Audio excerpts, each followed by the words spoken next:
Yebo, linjani lonke mahlabezulu. What do you think when you look at a person? What do you see? I think we must agree by now that you are looking at biological marvel, a localized point of consciousness, a wave collapser with incredible potential of stupendous nature. The most terrifying and frightening reality is that almost all human beings have been deceived to hand over this stupendous power to something else. You may be one of the many today who are allowing this biological marvel to be hijacked and abused. You have surrendered the keys of this reality generator to something alien, horrible, evil, and something that you may think you love and that you are already worshipping. We call it the static. The core argument we are presenting today is very straightforward and irrefutable. True transcendence cannot be known through names, rituals, images, or any anthropomorphic descriptions. This is not mere opinion, it is a logical deduction from the texts themselves and the practices of many so-called monotheistic religions like Islam, Judaism, and Christianity, who are curing idolatry, embodying it, and deny it using their harmonization tactics. We are all, as human beings, prone to idolatry because we think through images and image making. But the hypocrisy lies in claiming the invisible, unknowable, while scripting him as a god with a body, living in a box, and also with the bodily demands. Stop worshipping God. It is voluntary idol worship. Let us define an idol, because the most misconception of God involves the linkage with an idol. Throughout human history, God has largely been defined as an external, personified, and authoritative entity. This being is often described as all-powerful, all-knowing, and the primary architect of the universe we live, and it demands worship, sacrifice, or adherence to specific moral codes. In our framework, we know that God functions as a master idol, a projection of human ego, fear, or desire for order. By focusing on this externalized image, the individual has surrendered their own creative agents, allowing this idol to dictate their intent as well as their frequencies. From the definition of a human being, we realize that we are a wave collapser, an observer, actively creating a dominant reality by forcing a superposition from an infinite source of all potential and all possibilities. We do so through a specific calibration of our intent, frequency, and either matic or aesthetic alignment. When we die, this biological suit goes to its entropic sequence and shed off as a carcass. But our consciousness that we had mastered and have mastered on this earth either becomes a sovereign or recursive loop, depending on our ability to have muted or muting the architect's static and vibrate our own unique frequency signature. Our idea here is that stop any force, be it an illusion, an idol, a thought, from dictating and dominating your intent and your frequency. If you allow them to do that, you have effectively allowed them to hijack the machinery for their own ends, and you are sliding into entropy. Stop worshipping idols at all. But we need to do this in a manner and in a way of understanding false realities that we generate and the machinery or tools that we need to use in this life. Therefore, one of the machineries that we use are idols. But some people are coming today and saying, my idol is better. We see here Christians destroying African artifacts, African gods, burning African shrines, and then giving Africans an idol of God who died on a cross. It's same thing with Muslims. They came and destroyed everything and gave people the Quran, told them to wear certain clothes and to behave in a certain manner, not to eat certain foods. Now, when you look in the book of Genesis, chapter 3, verse 8, God is depicted as a physically walking entity in a garden in the cool of the day with audible steps implying a corporeal form. He interacts sensorily, calling out Adam, whom he had not seen. Therefore, we see that this God must also come down, according to Genesis 11, verse 5, to see and inspect the Tower of Babel that people were building, suggesting that his omnipresence must be something that lacks everything. This portrays a terrestrial deity confined to space and time, not an entity that is beyond infinity or absolute, but a local spirit akin to Baal or El, who roamed their domains. When you read John 4:24 in the New Testament, there is claim that God is a spirit with no physical form. This directly clashes and contradicts Genesis, which embodies God as a corporeal entity. This isn't evolution. This isn't inconsistent. This is anthropomorphic. This is idol worship. Clear, straight, without any doubt. The same thing when you compare to the Bhagavad Gita, Hinduism, we find that Krishna reveals a universal form that's both formless and malformed, yet devotees worship the personal God idols in temples, mirroring the biblical tension, claiming formlessness while endorsing tangible items, identities, organs, leading to idolatrous personalization. This God, which we are discussing now in the Bible, if you read Exodus 33, verse 18 to 23, describes Moses begging to see his glory, and this God refuses a face-to-face view. Yet in other scriptures he speaks to him as a friend, speaks to a friend. But now he allowed Moses a glimpse, not of something decent, but of his actual eye, which are the back parts or the buttocks. What kind of a God is this? Now God is to come down to Mount Sinai, Exodus 19:20, and buries Moses.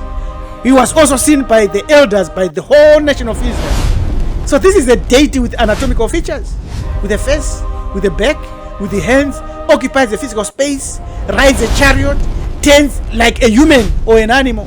This is zoology, not theology.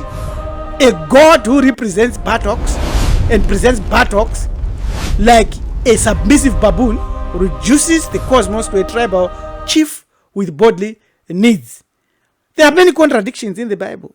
In the Torah, Exodus 20 verse 4 bans graven images, anything in heaven above or on earth beneath. And yet, in Numbers 21 verse 8, Moses makes a snake that people worships. This is structural hypocrisy. The text forbids representation while providing one, admitting idolatry through denial. This God also has noses.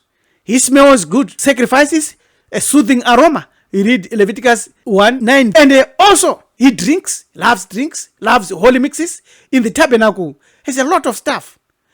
When you read the Sota ritual, which is Mteo in our language, Numbers 5, it's very clear that is sympathetic magic.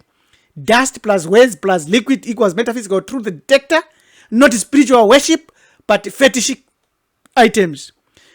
God forbids divination if you read Deuteronomy 18, verse 10.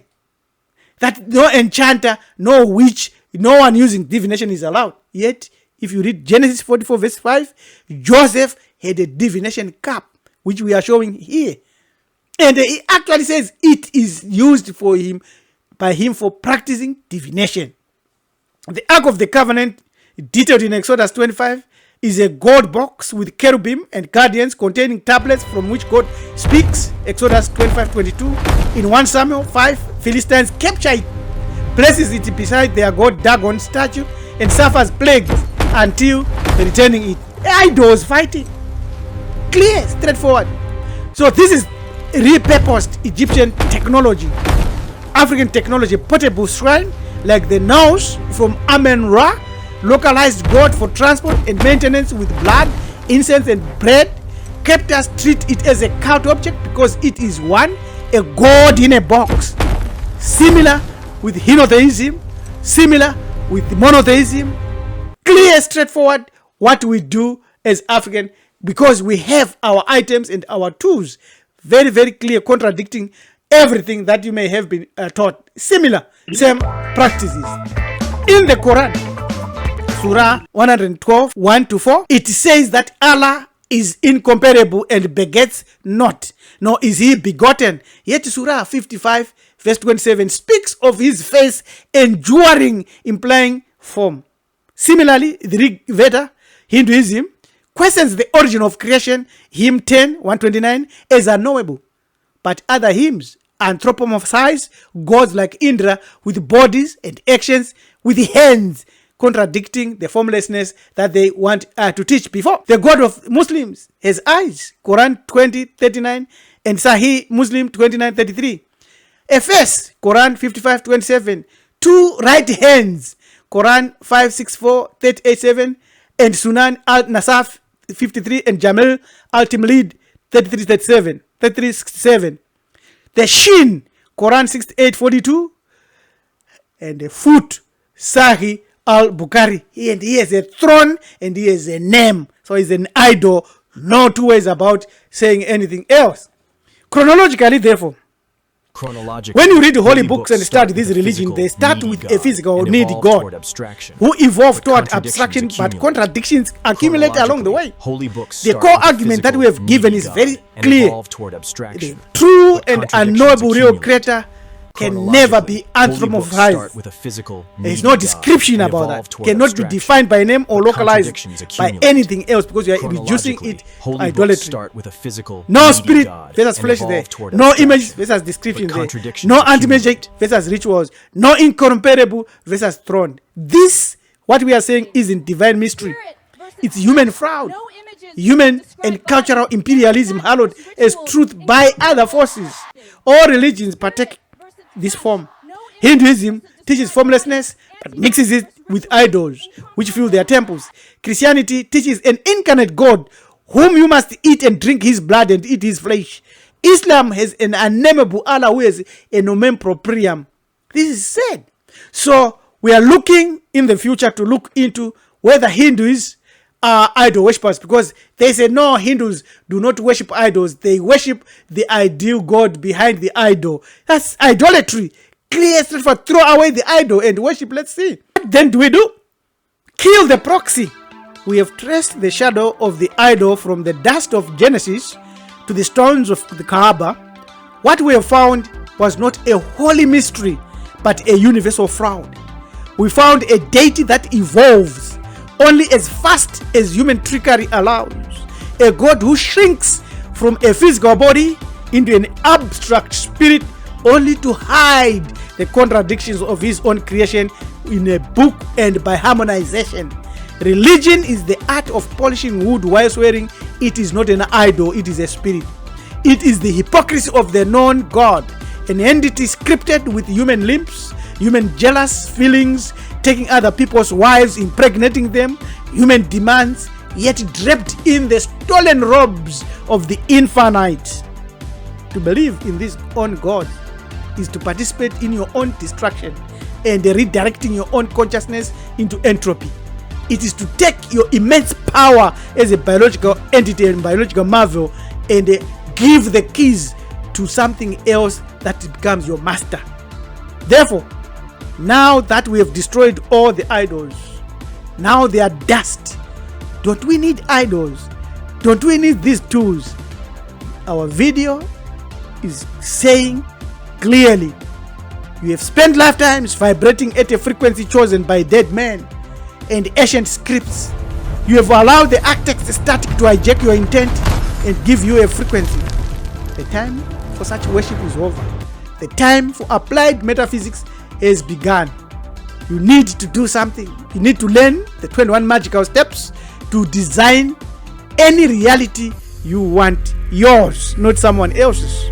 This video, yes, dismantles the omnipotence argument. To remain free, you must learn Afro-Cosmic Applied Metaphysics, ACAM, which bridges the gap between the ancient African spiritual science, where tools are used just like what you are using a phone today and watching this video on a tool. These are not idols to be worshipped, but tools to be used. Appropriate use of such idols while sustaining the knowability of the one that can never be described even as one or has a name is beyond. You can read our book No More Masters to get more information about all that. Thank you for watching.